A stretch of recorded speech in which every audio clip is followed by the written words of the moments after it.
Ya, assalamualaikum warahmatullahi wabarakatuh. Perkenalkan nama saya Arif Salaludin dengan NIM 12450111673. Jadi video ini adalah video pembahasan soal sebagai tugas dari mata kuliah Matematika Diskrit. Nah, di soal pertama ini terdapat tiga soal. Yang pertama itu ada berapa banyak bilangan bulat positif 4 angka antara 1000 dan 9999 termasuk 1000 dan 999-nya yang habis dibagi 5 dan 7. Nah, di sini langkah pertama yang harus kita lakukan adalah mencari kelipatan dari 5 dan 7 itu sendiri. Nah, kelipatan terkecilnya itu 35. Jadi, 35 itu eh, 1000 di sini 1000 dibagi 35 sama dengan 28, sekian atau dibulatkan menjadi 29. Kemudian 29 ini dikali oleh 35 tadi, faktor terkecil dari 7 dan 5. Nah, dapat hasilnya 1000,15 atau dibuatkan menjadi 1000. Yang kedua itu 9999 itu dibagi 35 sama kelipatan terkecil dari 7 dan 5. Kita dapatlah 285, sekian. Nah, maka dibulatkan menjadi 285. Jadi 28 di sini ditulis 28 dikali 5 sama dengan kurang dari 9999. Jadi banyaknya bilangan yang habis dibagi 5 dan 7 itu 285 dikurang 29 ditambah 1 sama dengan 257. Nah, lanjut yang soal nomor 2. Sebuah kelompok terdiri dari 7 wanita dan 4 orang pria. Berapa banyak perwakilan 4 orang dapat dibentuk dari kelompok jika paling sedikit harus ada 2 wanita. Nah, maka di sini kelompok harus terdiri dari 4 orang dan minimal ada 2 wanita, maka kemungkinan kombinasi itu 2 wanita 2 pria atau 3 wanita 1 pria atau 4 wanita. Nah, case yang pertama yaitu 2 wanita dan 2 pria. Diketahui tadi 7 wanita dan 4 orang pria, maka C-nya 7,2 X C 4,2 sama dengan 7 faktorial per 7 dikurang 2 faktorial 2 faktorial X atau dikali 4 faktorial 4 dikurang 2 faktorial dan 2 faktorial, maka terdapat jawaban seperti berikut, yang hasilnya 21 dikali 6. Ini faktorial dari hasil perkalian dari 72 dan 4,2. 21 dikali 6 sama dengan 126. Kemudian case yang kedua itu 3 wanita dan 1 pria. Jika 3 wanita maka 7,3 dan 4,1. Sama pengerjaannya juga. Kita 7 faktorial kemudian 7 faktorial per 7 dikurang 3 faktorial dan 3. Nah, maka jadi seperti ini. Kemudian hasil akhirnya 3,35 kali 4 sama dengan 140. Dan case terakhir atau case ketiga yaitu 4 wanita dan 0 pria. Maka 7,4 dan 4,0. 7 faktorial per 7 kurang 4 faktorial dan 4 faktorial kali 1 dikurang, maka jadinya 35. Nah, ketika kita jumlahkan semua, jadi 126 tambah 140 tambah 35 sama dengan 301. Maka banyaknya kombinasi yang bisa didapatkan itu bisa dicari itu ada 301 kombinasi. Kemudian soal yang nomor 3, yaitu sebuah klub penggemar mobil VW terdiri atas 8 pria dan 6 wanita. Terdapat satu pasang suami istri yang anggota tersebut berapa banyak cara membentuk sebuah panitia yang terdiri atas 3 pria dan 3 wanita sedemikian hingga memasukkan salah satu dari suami istri tapi tidak keduanya. Maka jawabannya adalah, nah, kita ingin membuat panitia 3 pria dan 3 wanita, tapi hanya salah satu dari pasangan suami istri tersebut yang boleh masuk. Jadi Berarti kita pisahkan menjadi dua kasus, yaitu kasus pertama istri masuk, suami tidak, dan kasus kedua itu suami masuk, istri tidak. Yang pertama di yang istrinya masuk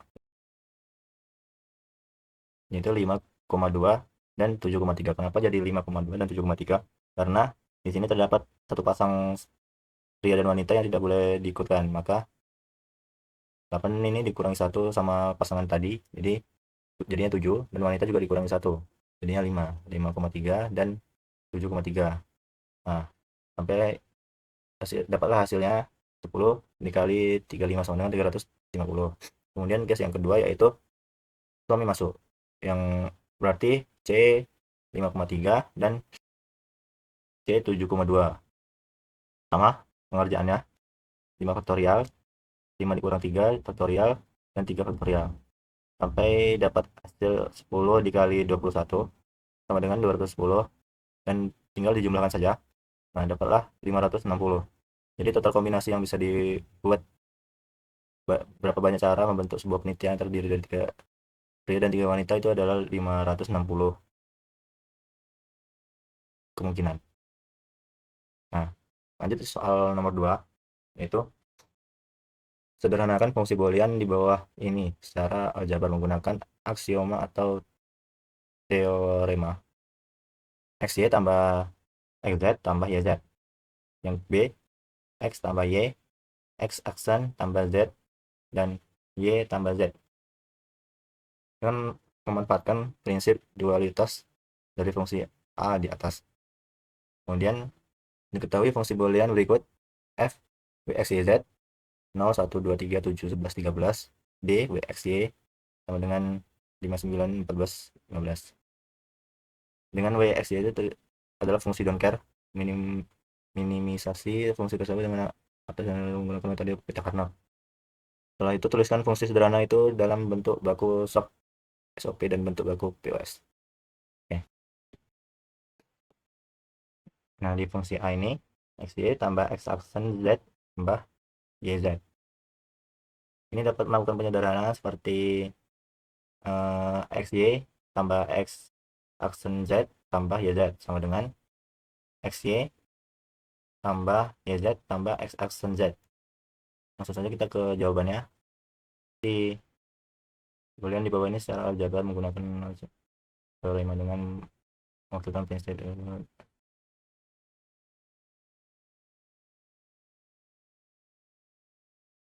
Nah, ini di A-nya XY tambah X aksen Z tambah YZ sama dengan XY tambah YZ tambah X aksen Z sama dengan XY tambah Z dalam kurung X aksen tambah Y. Nah, kemudian yang B, X tambah Y, X aksen tambah Z sama dengan X aksen tambah XZ tambah X aksen Y tambah YZ sama dengan 0 tambah XZ tambah X aksen Y tambah YZ sama dengan XZ tambah X aksen Y tambah YZ. Kalikan hasil dengan Y tambah Z. Nah, sampailah di hasil terakhir, yaitu menggabungkan dari semuanya ini menjadi XYZ tambah XZ tambah X aksen Y tambah X aksen YZ tambah YZ sama dengan XZ tambah X aksen Y tambah YZ. Seperti itu. Nah, yang 7 kedua itu diketahui fungsi boolean berikut: F Wx YZ, Y Wxy dengan diketahui adalah fungsi don't care. Berarti fungsi f dalam bentuk POS dari hasil minterm dan maxterm artinya hasil 0. Dia adalah don't care dan menggunakan peta peta Karnaugh untuk menyederhanakan fungsi.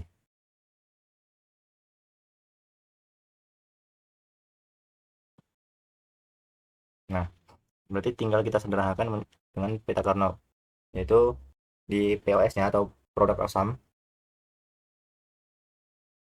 itu W tambah X Z aksen.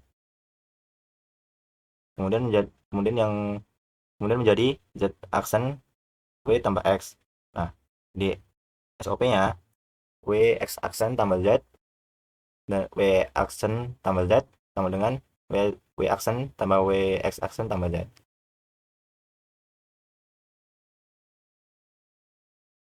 Nah, jadi seperti itu.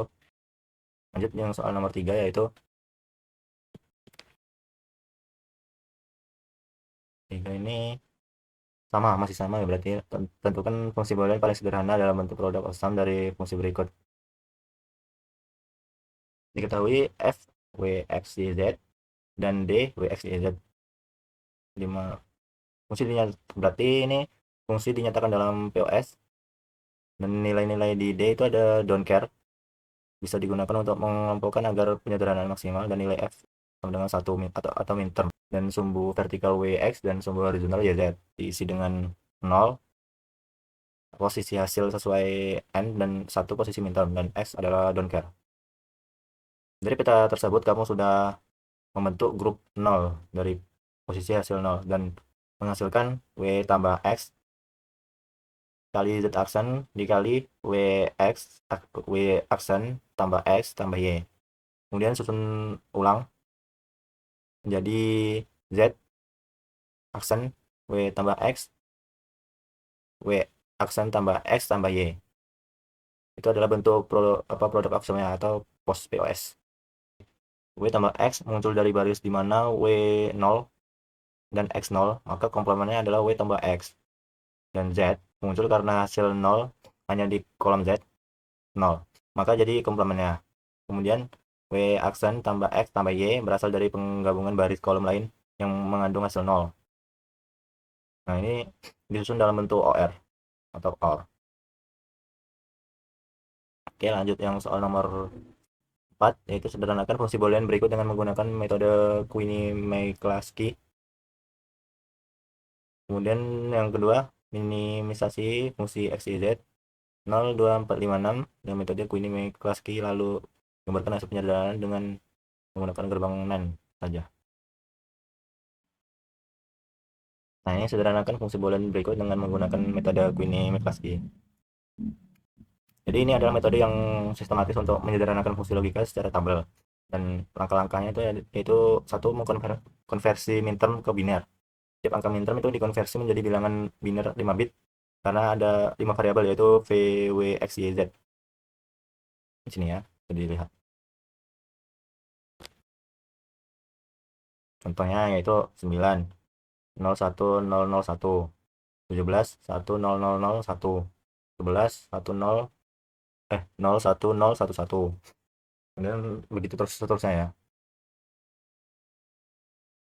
Kemudian yang kedua adalah grouping, yaitu penggabungan dilakukan antara bilangan biner yang berbeda satu bit saja dengan pengganti perbedaan menjadi tanda strip nih.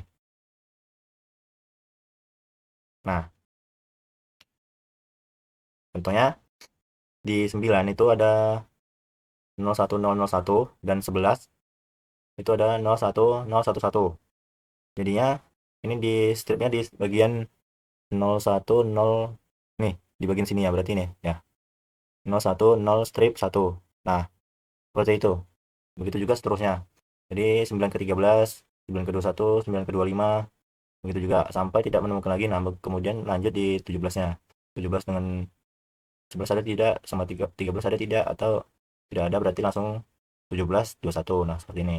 17 21 itu 10 strip 01, yaitu dari awalnya 17 100001 dan 21 itu 10101. Nah, ini hanya berbeda satu bit saja ya di 0 tengah, dan ini satu di tengahnya ada satu, berarti ini diubah menjadi strip. Nah, begitu juga seterusnya. Nah, ketika sudah dapat semuanya, di sini sudah dicari sampai tidak ada bisa dicari lagi, maka selanjutnya adalah membuat bentuk primanya.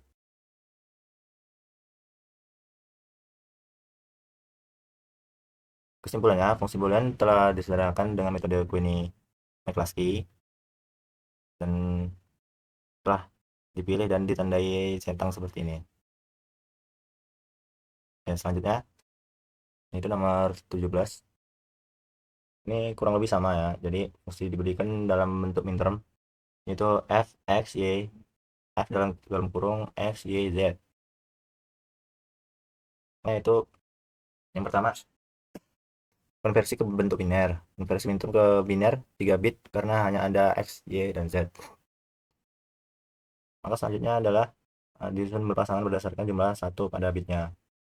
Di sini 0 itu 0 satu grup dengan 0 dan satu grup dengan satu. Kemudian pengompokannya adalah 0 dengan 2. 0 dengan 2 itu hanya berbeda di eh, X dan Y-nya. Berbeda di X dan Y. Maka jadinya X aksen, Z aksen. Kemudian yang kedua itu 0 dan 4. Itu hanya berbeda di X-nya. Lalu 2,6 berbeda di X juga. 4,5 berbeda di Z. Dan 4,6 itu berbeda di Y. Nah, sampailah hasil terakhir seperti ini. F dalam kurung X, Y, Z. Sama dengan Y aksen, Z aksen ditambah X, Z aksen tambah X, Y aksen. Nah, ini adalah hasil akhirnya seperti ini.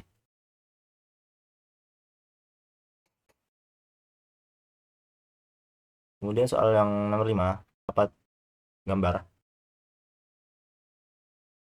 bahwa lintasan terpendek dari satu ke 2 berarti juga melalui lintasan terpendek dari satu ke 3 dan dari satu ke 4.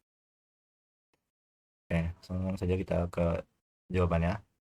Nah, di sini diketahui, nah ini graf terdiri dari simpul 1 sampai 6 dan matriks bobot antara simpul sudah diberikan. Simpul awalnya 1.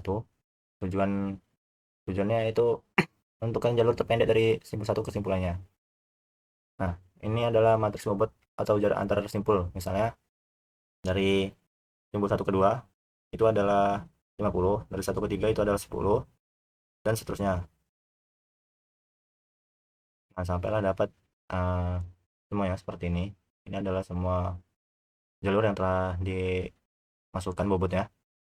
Ini satu ke satu itu 0 pasti, satu ke 2 50, satu ke 3 10, satu ke 4 40, satu ke 5 45 dan 1,6 itu tidak ada jalurnya maka tidak tidak terhingga. 21 tidak terhingga karena hanya satu ke 2 ini tanda panahnya. Kemudian yang 3 15, 4 tidak terhingga, 5 5 2 ke 5 10 dan 2 ke 6 tak terhingga.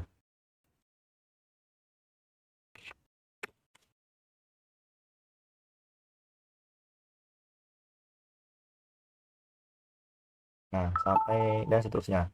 Maka selanjutnya adalah mencari lintasannya, yaitu satu ke 3 adalah 1,3 dengan panjang 10, satu ke 4 adalah 1,34 dengan jarak 25, dan satu ke 2 adalah 1,342 dengan jarak 45. Kemudian satu ke 5 adalah jarak 1,3425 dengan jarak 4,5. Satu ke 6 tidak ada lintasannya. Nah, seperti itu. Ini adalah hasil akhirnya seperti ini. Kemudian lanjut yang soal terakhir. Ya, di soal terakhir itu adalah ada 4 sub soal.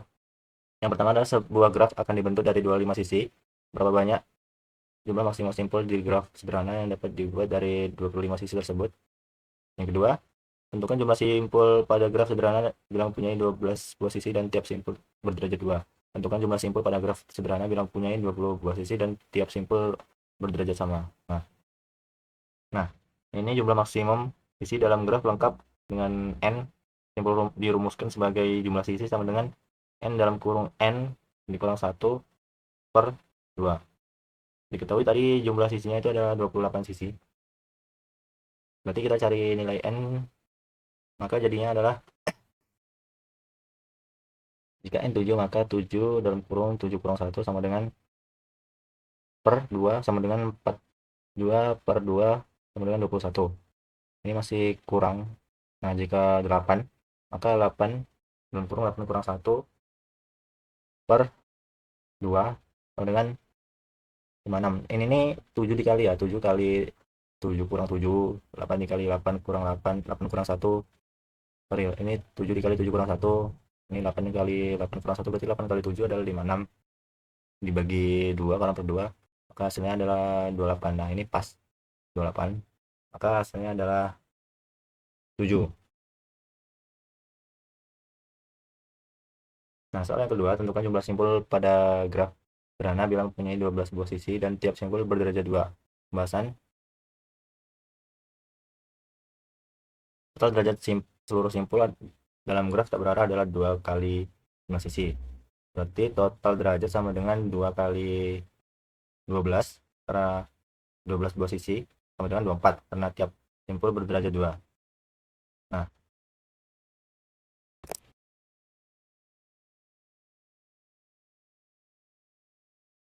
seperti itu ya yang kedua. Nah, untuk yang ketiga, yang terakhir, itu tentukan jumlah simpul pada graf sederhana bila mempunyai 20 buah sisi dan tiap simpul berderajat sama,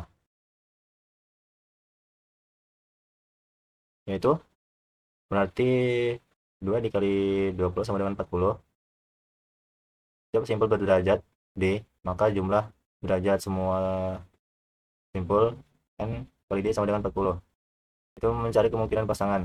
Eh, Jika 40 kali 1,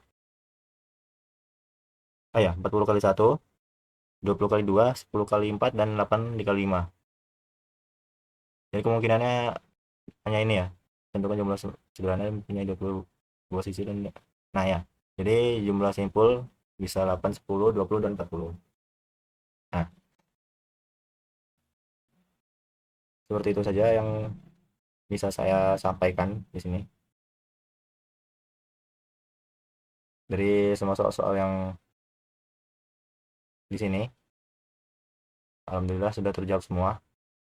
Dan mohon maaf kalau ada kekurangan saya dalam menyampaikan, karena ya sebenarnya masih sama-sama belajar. Dan terima kasih juga atas waktunya. Saya akhiri. Wassalamualaikum warahmatullahi wabarakatuh.